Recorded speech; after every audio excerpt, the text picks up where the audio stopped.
Merci, Monsieur le Président. Conformément à l'article 83, je pose une question préalable tendant à ce que on ne puisse pas délibérer. Et je vais motiver verbalement ma demande. Monsieur le Président de l'Assemblée, Monsieur le Ministre, mes chers collègues, depuis sa nomination comme Premier ministre, Ousmane Sonko est à la tête d'un record historique. Voilà aujourd'hui, vous, députés de PASTEF, vous lui offrez sur un plateau ce record historique tant recherché, mais malheureusement, vous le faites dans le très mauvais sens. Vous le faites dans le mauvais sens parce que jamais dans l'histoire politique du Sénégal, une modification du code électoral n'a été précédée d'un dialogue et la recherche d'un consensus. Vous avez rompu tout ce que nos devanciers ont réussi en matière de processus électoral inclusif, en imposant votre majorité pour adopter ce texte taillé sur mesure pour permettre à votre guide spirituel d'être candidat en 2029. Mais ça, l'histoire jugera. Les Sénégalais vous jugeront. Dans la même veine, nous apprenons qu'au même moment, on nous soumet au forceps cette proposition de loi taillée sur mesure de l'autre côté aussi. Même s'ils ne sont pas d'accord, le président de la République n'a pas eu le courage d'assumer ses responsabilités de président de la République en donnant un avis contre, mais il ne l'a pas exprimé clairement. Dès lors, le président de la République devient complice de cette forfaiture électorale. En outre, les réformes qui ont été présentées de l'autre côté sur les institutions sont des réformes qui nous rappellent la tradition des conférences nationales, cours constitutionnels, bulletins uniques, CENI. Ça, c'est le fait des pays qui ont eu des coups d'État où il y a des conférences nationales pour sortir de ces situations. Le Sénégal n'a jamais connu ça. Aujourd'hui, le Sénégal se trouve dernier de la classe avec une économie à terre qui ne rebondira que d'ici une dizaine d'années. Aujourd'hui, après avoir détricoté l'économie nationale qui a été bâtie, vous êtes en train de vouloir détricoter les institutions de notre pays. Aujourd'hui, les jeunes sont sans emploi. Les femmes peinent à joindre les deux bouts. Aujourd'hui, dans toutes les municipalités du pays, les Sénégalais sont en train de courir vers des appuis Tabaski. C'est ça la réalité du Sénégal d'aujourd'hui. Ce n'est pas le Sénégal qu'on vous a laissé. Tey jii li am mooy dama wax ne monsieur le président waruñu délibérer. Pourquoi? Parce que c'est la première fois Sénégal ñu gis premier ministre am code électoral am président am code électoral am léegi nag ñi nga xamante ni nii parce que yéen dara du ma bett ci yéen parce que woote woon fi loi d'amnistie conseil constitutionnel dàq ngeen woote fi li nga xamante ni nii mooy loi pour les médias conseil constitutionnel dàq comme nag yéen dëgër bopp koo xamante ni kenn mënul génne seen bopp ne amu leen xam-xam jubadi ngeen te li ngeen def baaxul tey jii lii ngeen di voté. Historiquement, vous êtes en train de déstructurer les institutions de ce pays. Mais li ma leen bëgg a xamal mooy sénégalais yi tey jii li ngeen waroon a xënte tey mooy ngeen fexe sénégalais yi am lu ñu lekk xale yi am liggéey université ngeen lijjanti ko transport bi nga xamante ni grève bi jeexul ngeen lijjanti ko li nga xamante ni moom mooy jàng mi nga xamante ni ñi ngi waxu année blanche ngeen lijjanti ko mais loolu ñoru leen. mooy yéen entre Diomaye ak Sonko kuy nekk candidat 2029 moo tax ngeen war a xam ne on n'est pas là pour dire que c'est celui-là le bon celui-là le mauvais déedéet ñoom ñaar ñëpp a yem parce que li leen yitteel mooy élection 2029 te sénégalais yi loolu taxuloon ñu fal leen yéen dañ leen a fal pour ngeen lijjanti jafe-jafe askan wi ngeen nekk fi naan kii dina nekk candidat 2029 kii mooy nekk candidat 2029 ngeen yaakaar ne l'opposition dañ fi nekk naan kii moo baax kii moo bon. waxuñu loolu de c'est que yéen da ngeen a yëpp sénégalais yi te sénégalais yi li leen fi indi jàpp naa ne loolu moo leen fiy jëlee je vous remercie. jërëjëf maître yàkkamti nga de woowaguma la de ñëwal ñëwal.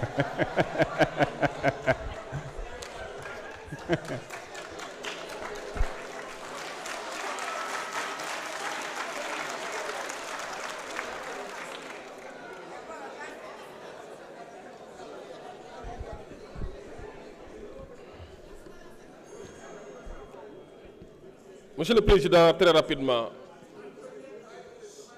moi ce que je déplore et que je dénonce sans réserve, et je le dis en toute responsabilité, c'est l'usage abusif et détourné qu'on fait de l'article 83 pour venir ici se mettre, pour engager des discussions qui ne sont pas encore ouvertes. C'est dommage. nee nga dañoo war a bañ a délibérer ci li nga xam ne dafa engagé le code électoral amoo lenn loo fi wax lu dul tabaski baa ngi ñëw am na transporteurs yi doon grève nga ne université mu ngi yëngatu loolu lu mu jotee code électoral bi nga xamante ni moo ñu tënk te li may wax dafa am solo gis nga code électoral c'est vrai am na ñu ko wax du mbirum caaxaan du mbir mi ñuy fowee moo tax même buñ ciy discourir dañoo war a def très attention parce que c'est très sensible nee naa leen mbir mi c'est pas quelque chose d'extraordinaire nañ ko rendre ordinaire nga ñëw bu ñu leen toppee question préjudicielle question préalable il faut ajourner il faut pas délibérer ba kañ yóbbu ñu ba minuit loolu du fi am normalement débat bi bu fekkoon nañ ko séq ak ay gentlemen 10 heures 11 heures pare nañ ci parce que nous parlons de l'essentiel beneen bi mooy ngeen bàyyi ci xel bu baax a baax du mbirum conflit wala ñu ni am na beneen projet buy war a ñëw beneen projet bu war a ñëw bu fekkee dafa war a abroger amul problème assemblée nationale boobu tamit moo koy examiner mooy jël ay responsabilités am xool ba xam day jàll wala du jàll lii ci modification proposition de loi la pour modifier et réparer des injustices yi nga xamante ni yéen a ko teg askan wi injustice yooyu moo nekkoon nga jël sa projet de loi wala jël sa am sa majorité mécanique assemblée de validation des desiderata de l'exécutif moo fi nekkoon ne ku ma neex mooy bokk ku ma neex du bokk ñun loolu lañ dénoncé woon jël engagement auprès du peuple sénégalais ne leen bu ñu ñëwee injustice yooyu la ñuy njëkk a réparé coow lee fi nekk rek mais ci opposition bi am na ñoo xam ne bu ñu ci génnee fii ñu ngi bëgg a tëggi sabar dagar wala parce que ñoom dinañ bokk. Je vous remercie. jërëjëf monsieur le rapporteur. Merci président président dañuy fàttalil ki fi jógee léegi ne ko modifié nañu li nga xam ne mooy code électoral bi en 2023 sans pour autant xool l'avis des Sénégalais dàq nañ fi ay élections sans pour autant xool l'avis des Sénégalais waaye tamit ci 4 législatures ba nga xam ne ni moom mooy suñu doyen muy utiliser l'article 83 du règlement intérieur pour di wax naka su dul noonu man je déplore ça man tamit parce que moom moo ñu waroon jox bon exemple buy utiliser article 83 bi dafay ñëw wax xam-xam wax la nga xam day jëriñ sénégalais yi wala wax la nga xam ne ni da koy permettre mu mën a développer mais doo jël article 83 di ko utiliser di wax ci tabaski ak korité et par rapport au président Ousmane Sonko loolu dañ ko ciy wax ni le président Ousmane Sonko a fait venir à l'Assemblée nationale 130 députés tey kooku mu ngi ci code électoral bi kooku soxlawul sax li ñuy def muy modification code électoral bi le président Ousmane Sonko a su pratiquement élire un président de la République kooku soxlawul ñu koy modifier code électoral encore une fois dañu nekk ci liggéey nañu def farata te continuer seeni liggéey jërëjëf. Monsieur le ministre de l'Intérieur. Merci beaucoup, Monsieur le Président. Nous n'avons pas d'observation. Merci. Honorable Ayib Daffé.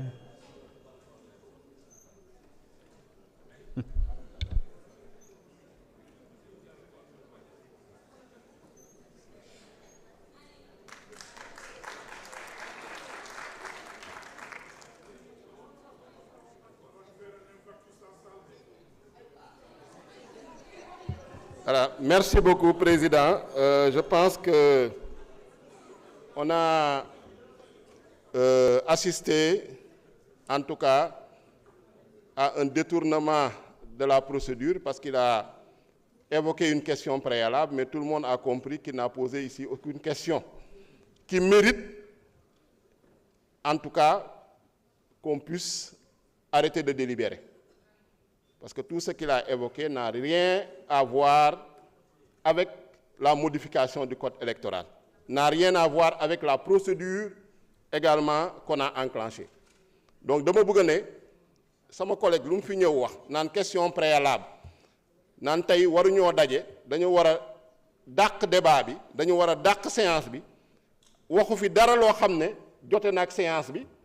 waxu fi dara loo xam ne jote na ak proposition de loi bi soulever fu benn article règlement intérieur donc pour man jarul tontu wax na fi mbirum consensus ak dialogue damay fàttali ni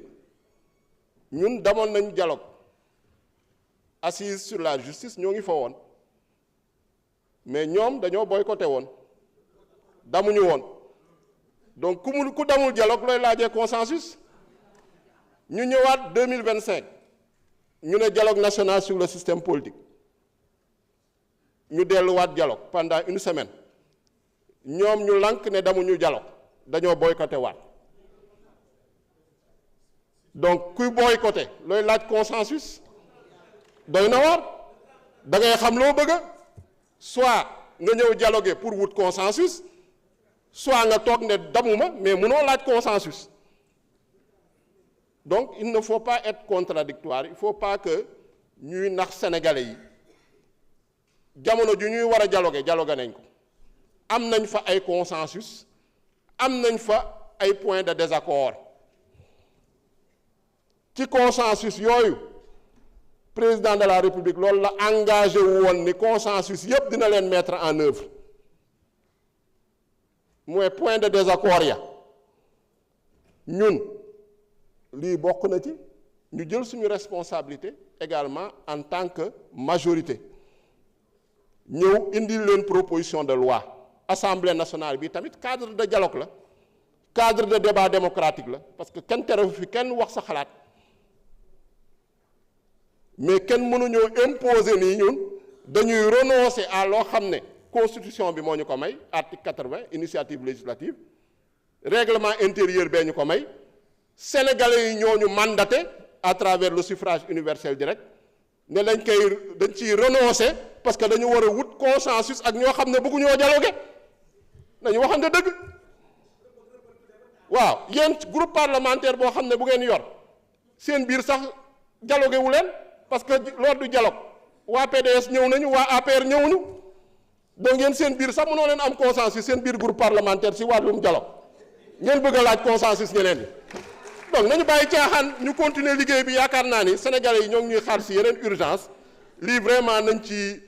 nañu continuer dem sur le débat de fond te lu may ñaan assemblée bi mooy ñu rejeter vraiment cette question préalable qui n'en est même pas une parce que posé wu fi benn question wax sax dafa wax xalaatam nii rek ñëw comme d'habitude il fait son numéro après mu dem toogaat voilà ñëpp xam nañ ni vraiment lu muy def nii du sérieux lu muy def nii vraiment c'est pas digne d'un parlementaire qui a fait 4 ou 5 mandats donc expérience am xawma ban njëriñ la ko amal jërëjëf kon ñëwal.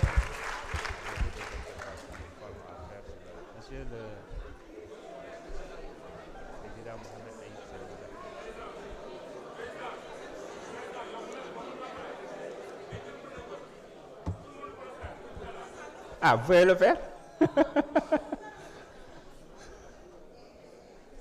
Il va épuiser ses minutes. Merci, Monsieur le Président. Je pense que ay maa ngi lay woon sama expérience lan la ma jëriñ xam nga Monsieur le Président je pense que dégg naa sànq le président de la commission ak Ayib dama bëgg ngeen xam ne question préalable parce que Ayib mi ngi wax ne posé wu fi benn question c'est pas une interrogation Ayib c'est une demande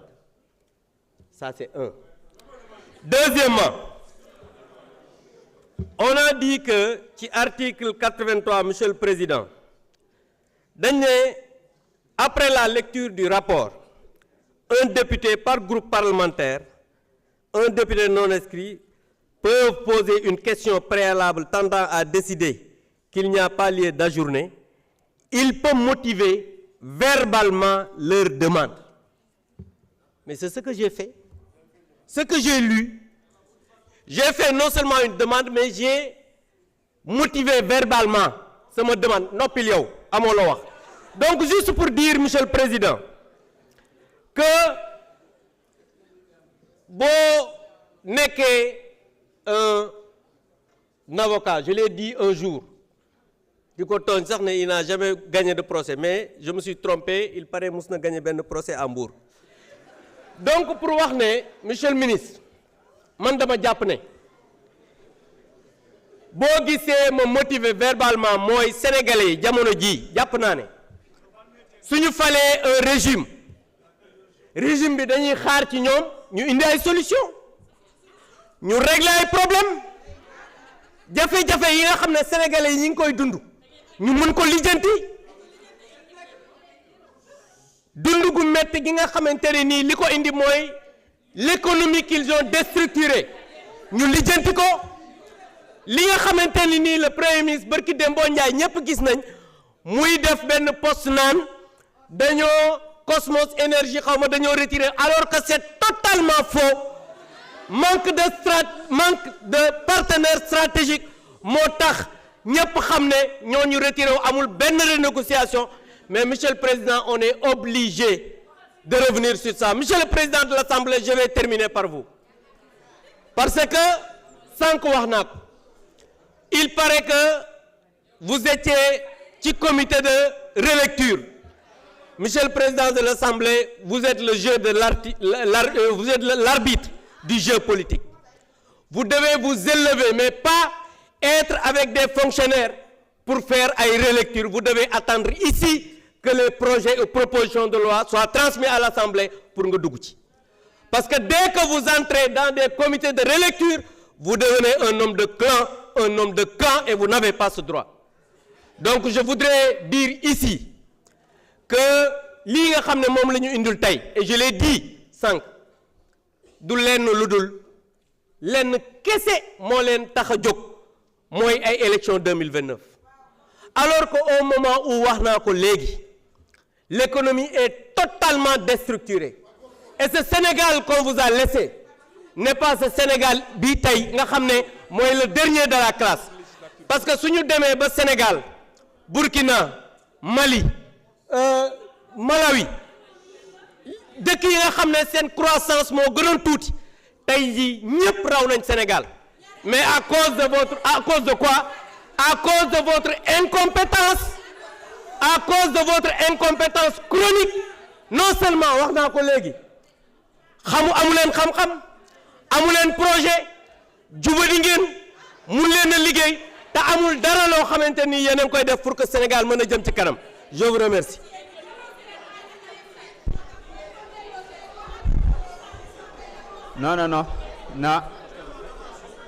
Non.